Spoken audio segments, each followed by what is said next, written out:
The Memoirs of Sergeant Bourgogne offer a personal account of his experiences during Napoleon's Russian campaign.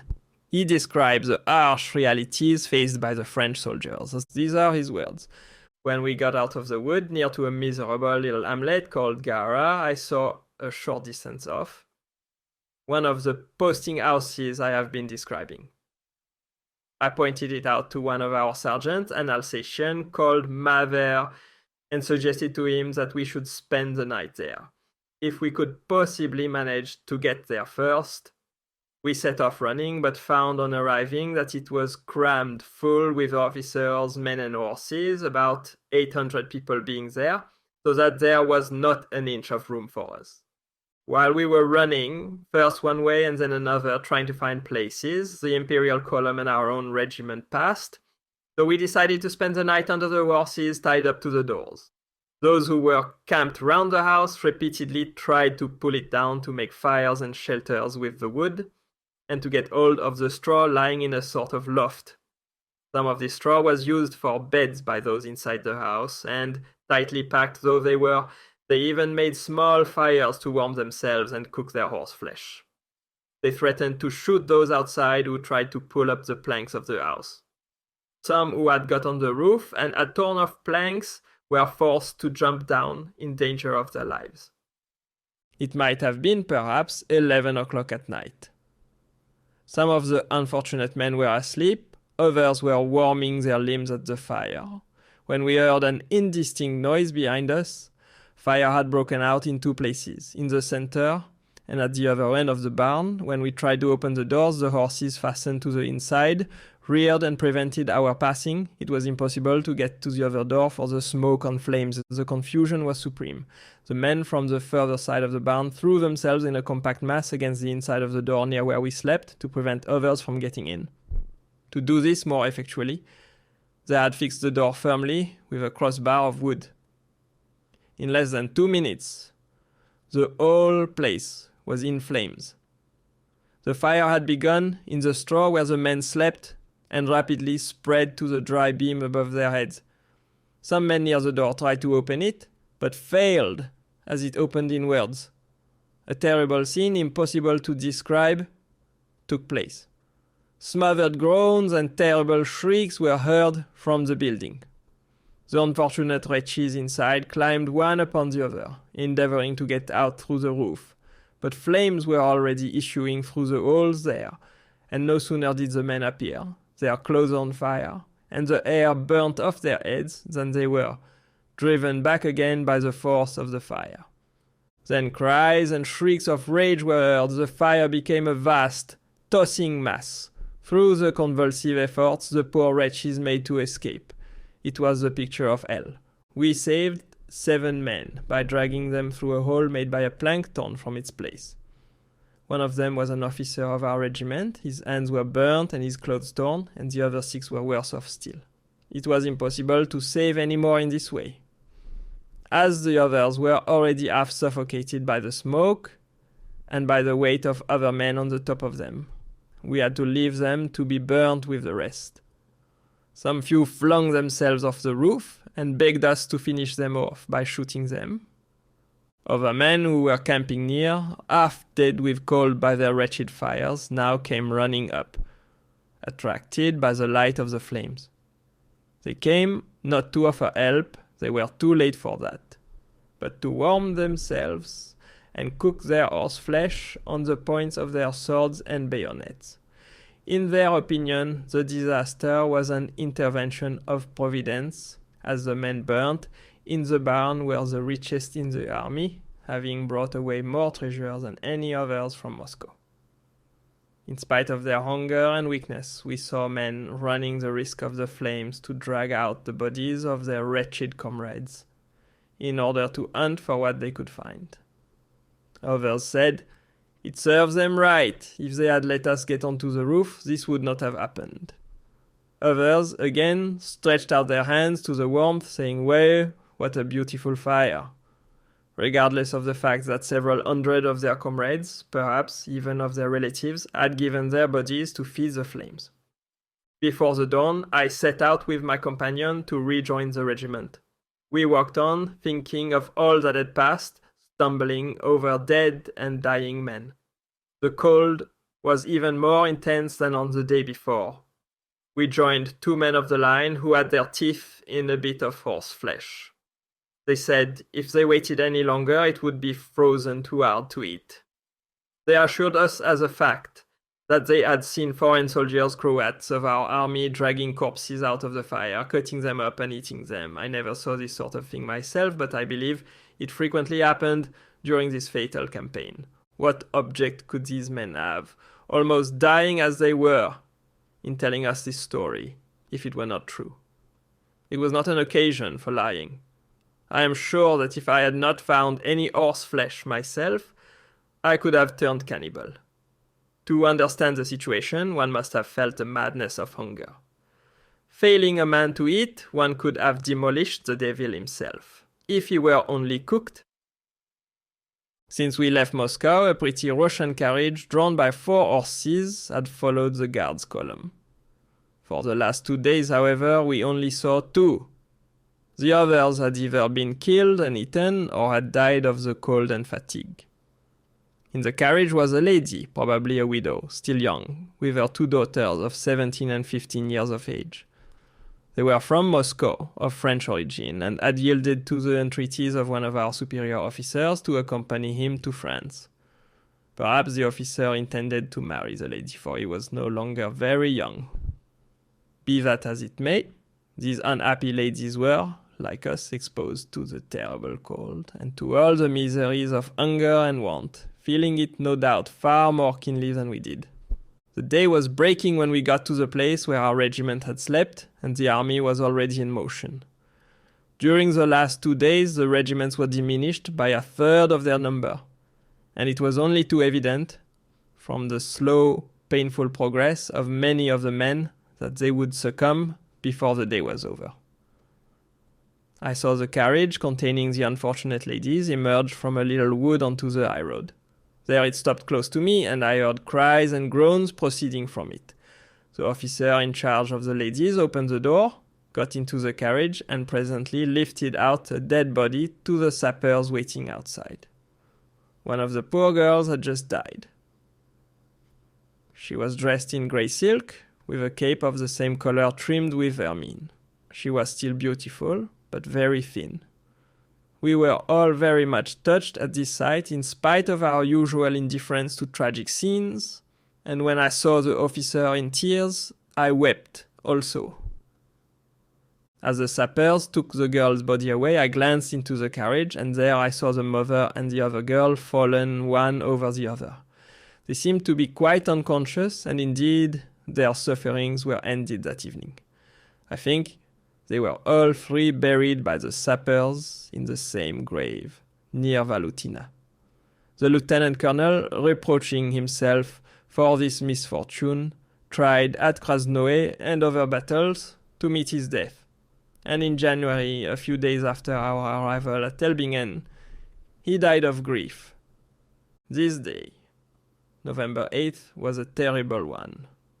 We were late at our halting place, and as we were supposed to reach Smolensk the following day, the hope of getting food and rest, and the rumor that we were to go into cantonments there, inspired many of our men to superhuman exertions, in spite of the frightful cold and every kind of privation. Before reaching the place for bivouac, we had to cross a deep ravine and climb a hill. Some artillerymen of the guard had stopped in the ravine with their guns, quite unable to get up the hill. The horses were entirely spent, and the men's strength gone. They were accompanied by some gunners of the King of Prussia's guard. They had been through the campaign with us, attached to our artillery as a Prussian contingent. They had made their bivouacs by the side of their guns, lighting their fires as best they could and hoping to continue their way in the morning. Our regiment and the chasseurs were on the right of the road. I believe these were the height of Valutina, where a battle had been fought on August 19th that same year. I was on guard at Marshal Mortier's. His quarters were a barn without a roof. A hasty shelter had been put up, however, to keep out the snow and cold as much as possible. Our colonel and the adjutant major were there also. We tore some wood off the fence to make a little fire for the marshal, at which we could all warm ourselves. We had hardly settled down to cook a piece of horse flesh when a man appeared, his head tied up in a handkerchief, his hands swathed in rags, and his clothes burnt. He cried out as he came up, "Ah, Colonel, how miserable I am! I am suffering terribly."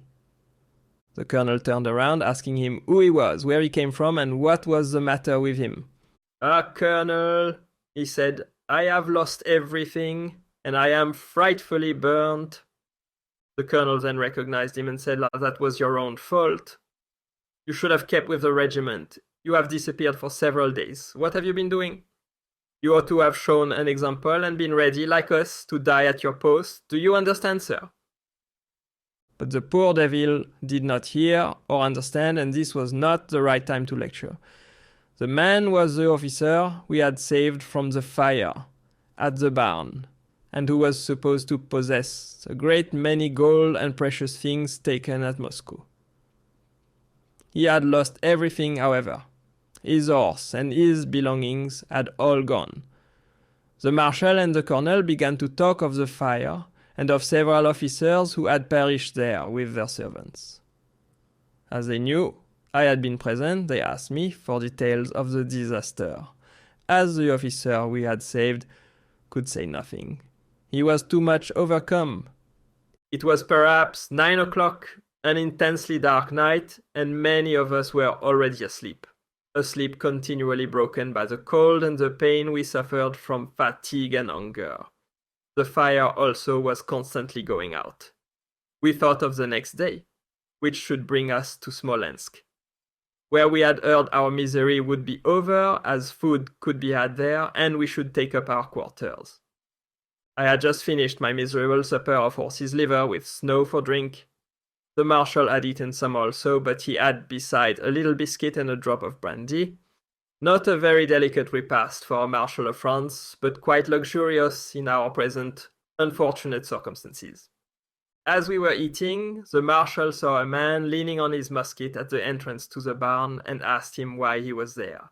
The man replied that he was on sentry duty. "For whom?" said the marshal, "and why should you do it? You cannot keep out cold and hunger from us. Come in and sit down by the fire." He then asked for some sort of pillow for his head. His servant brought him a portmanteau, and wrapping himself in his cloak, he went to sleep. As I was following his example, in my bearskin, we were roused by an extraordinary noise. This was the north wind traveling over the forest, bringing with it heavy snow and 27 degrees of frost, so that it became quite impossible for the men to stay where they had camped. We heard them shouting as they ran about towards any fire they saw, but the heavy snowstorms caught them, and they could soon run no more, or if they tried to do so, they fell and never rose again. In this way, many hundred perished, and thousands died of those who had stayed where they were camped. We were most fortunate in getting shelter in our corner of the barn. Many men took refuge with us, and thus saved their lives. I must relate an act of devotion called forth by this disastrous night, when all the powers of hell seemed to be turned loose on us. The Prince Emile of Hesse-Kassel was with us, and his contingent, composed of several regiments of cavalry and infantry.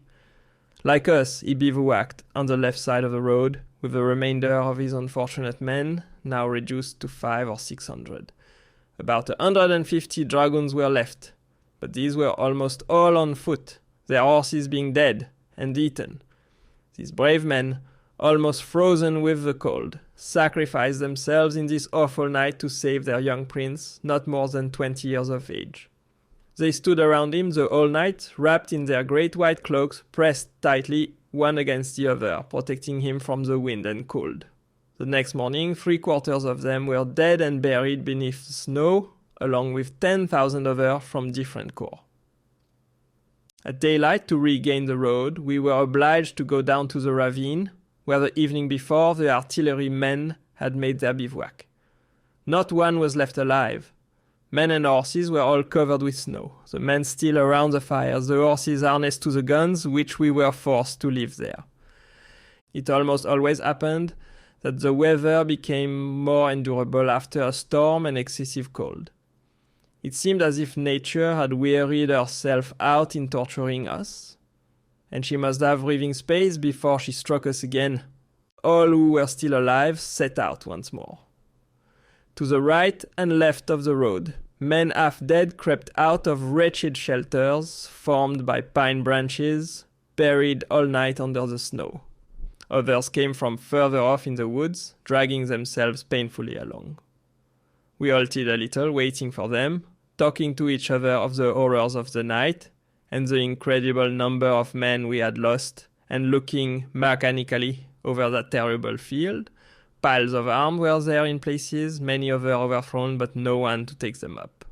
After collecting together as far as we could, we recommenced the march, our regiment forming the rear guard.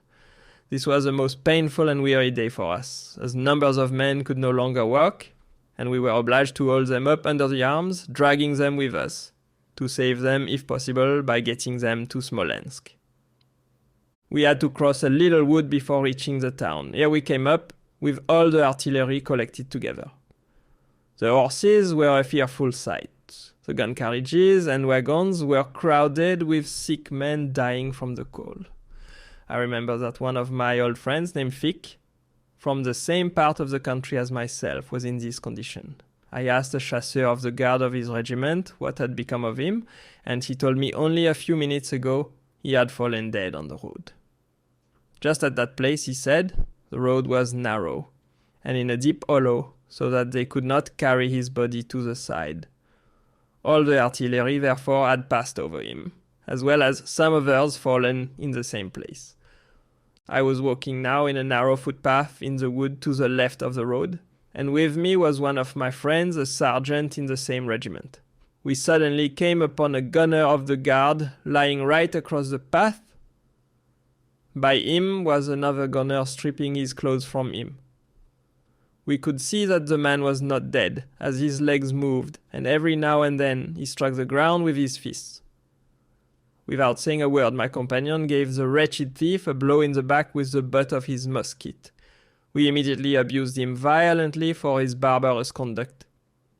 He answered that, although the other was not dead, he very soon would have died, as he had been quite unconscious when placed there, to be out of the way of the artillery. And besides, he was his messmate, and if anyone had the clothes, he was the right man. The same thing frequently happened to these wretched men who were supposed to have money about them. There were many who remained by those who had fallen, not to help them, but to behave as did the gunner. For the honor of humanity, perhaps, I ought not to describe all these scenes of horror, but I have determined to write down all I saw.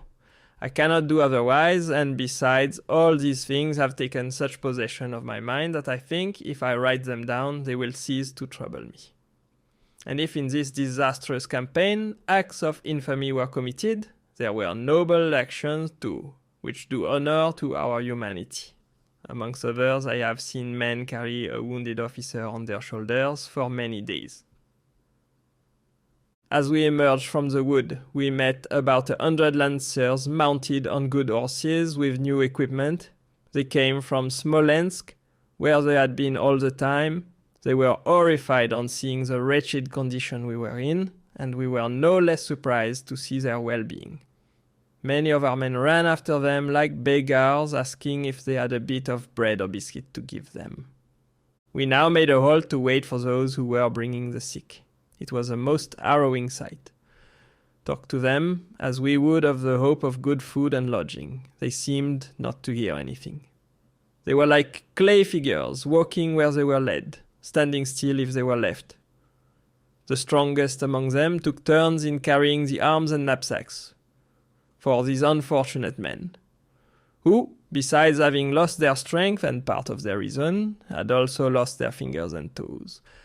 We now saw the Dnieper again on our left, and on the further bank caught sight of the thousands of men who had crossed the river on the ice. Foot soldiers and cavalry were there from different corps, running as fast as they could towards a distant village to get food and shelter for the night. We marched on painfully for another hour and in the evening reached the banks of the fatal Boristen. We crossed the river and, worn out with fatigue and almost dying, we were at last beneath the walls of the town. Thousands of men were there already. From every corps and of every nation. They were there waiting at the gates and ramparts till they could gain admission, and this had been refused them on the ground that, marching as they were without officers or order and already dying of hunger, they might pillage the town for provision. Many hundreds of these men were already dead or dying.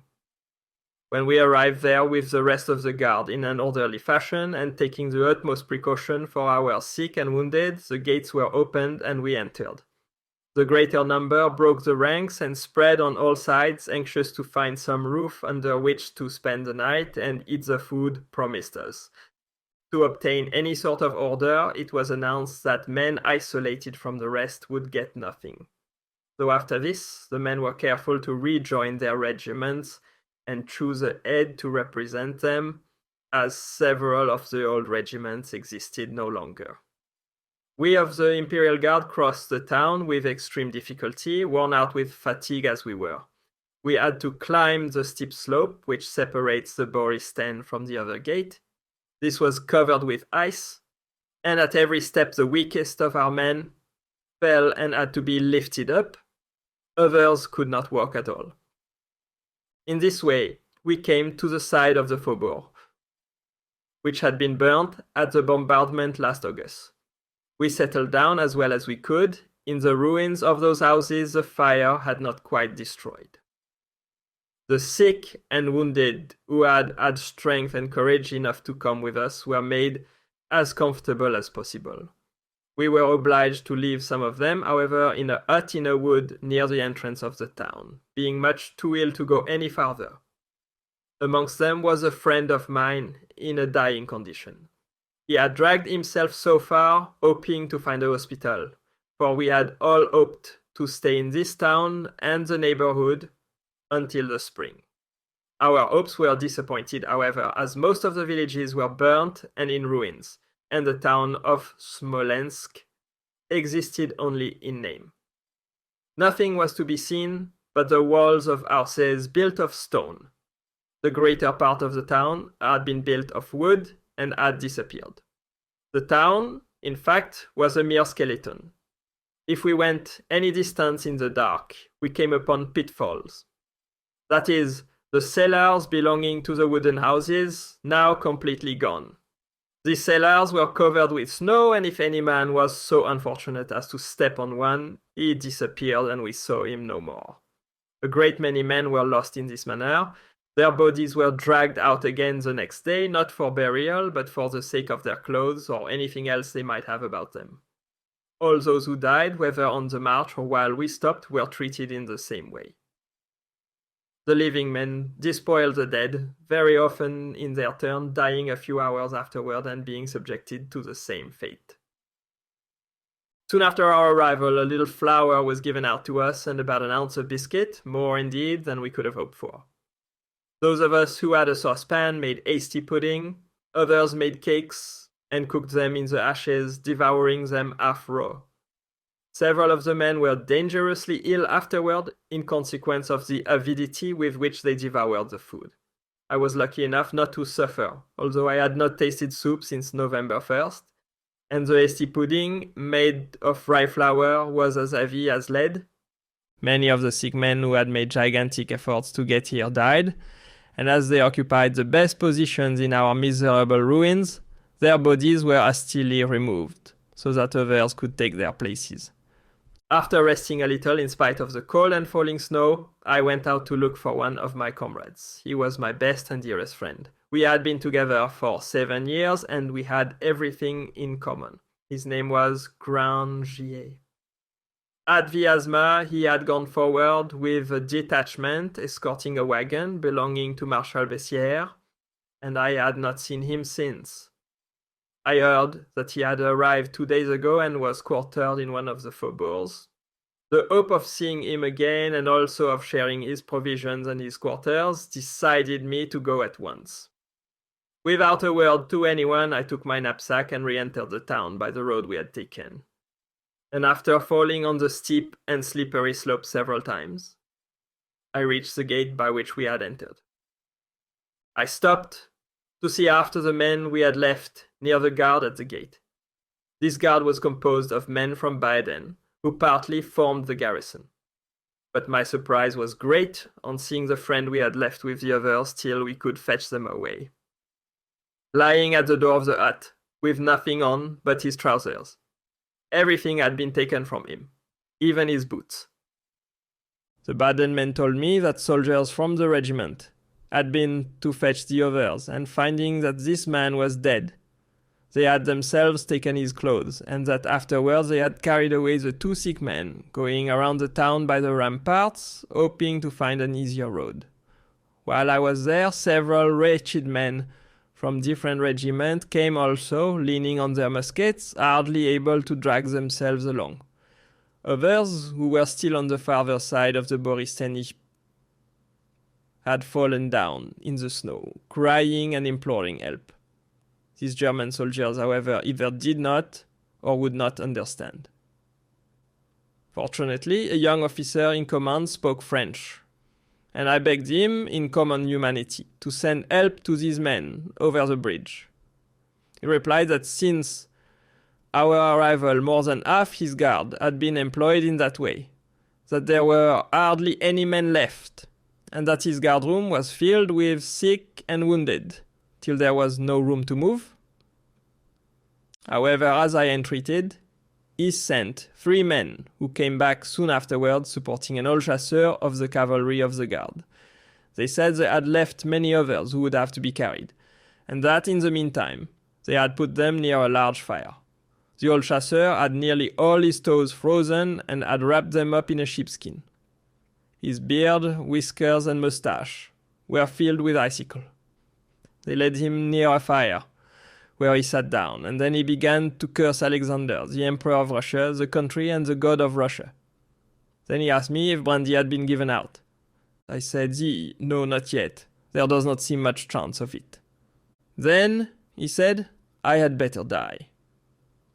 The young German officer, on seeing the veterans suffer so terribly, could resist no longer, and, drawing a bottle of brandy from his pocket, he gave some to him. Thanks, he said. You have saved my life. If I ever have an opportunity of saving your life at the cost of my own, you may be sure I shall not hesitate a moment.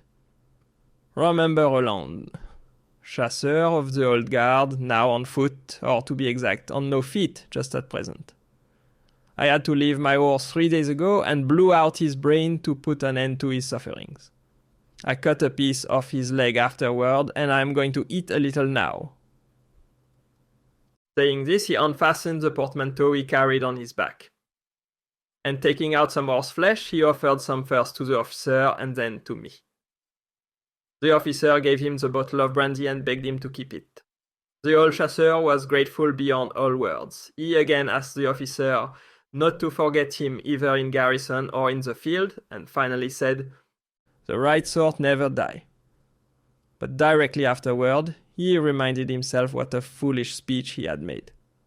"For," he said, "there were many as good as me among the thousands who have died these last 3 days. I have been in Egypt, and by God it was no comparison with this. I hope to goodness we are at the end of our troubles. They say we are to take up our quarters here and wait for the spring when we can take our revenge." The poor old fellow, rendered so talkative by a few mouthfuls of brandy, had no conception that we were only at the beginning of our trouble. It was quite 11 o'clock, but I had not given up the search for Grangier even during the night. I asked the officer to direct me to where he supposed Marshal Bessieres was quartered, but either I was misinformed or I did not understand, and I mistook the road. I found myself with the rampart on my right and the Borysthenes flowing beneath. On my left was a piece of waste ground on the site of houses burned down. Here and there through the darkness, I saw odd beams and rafters standing out like shadows on the snow. The road I had taken was such a bad one, and I was so tired that, after stumbling on a little way, I regretted having come alone. I began to retrace my steps and put off my search for Grandier till the next day, when I heard someone behind me, and turning, I recognized one of the Baden soldiers carrying a little barrel looking like brandy on his shoulder. I called to him, but he did not answer, and when I followed him, he doubled his pace. I did the same. He then ran down a rapid slope, and I tried to follow him, but my legs gave way beneath me, and I rolled from top to bottom, getting to the door of a cellar as soon as he did. The weight of my body against the door opened it, and I went in before the Baden fellow, with my right shoulder badly bruised, however. I had scarcely time to collect my wits and look about me when I was startled by confused cries in different languages from a dozen people lying on straw around a fire.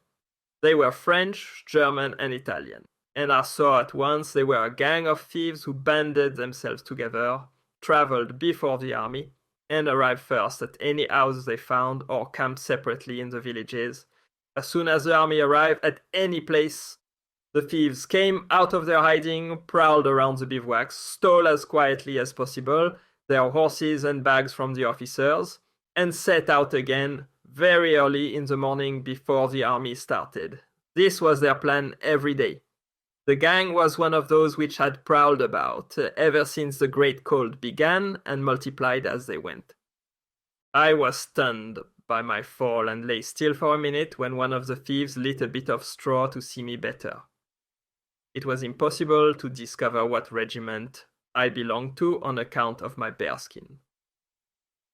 As soon, however, as he caught sight of the Imperial Eagle on my shako, he called out in a jeering way, "Ah, the Imperial Guard! Out with you! Out with you!" And the others repeated, "Get out! Out with you!"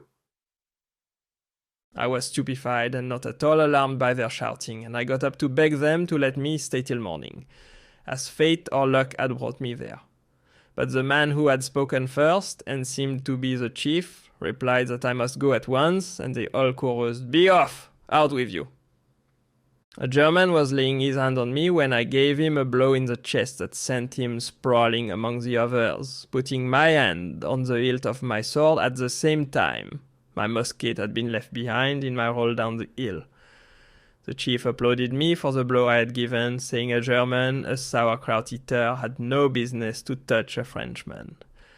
As I saw that the man was disposed to take my part, I announced that I would not go away until the morning, and that I would rather be killed than die of cold on the road. One of two women there began to put in a word for me, but was immediately ordered in curses and filthy language to be silent. The chief told me again to go, asking me not to oblige him to use force, as, if he did, the question would soon be settled, and I should be sent flying to rejoin my regiment.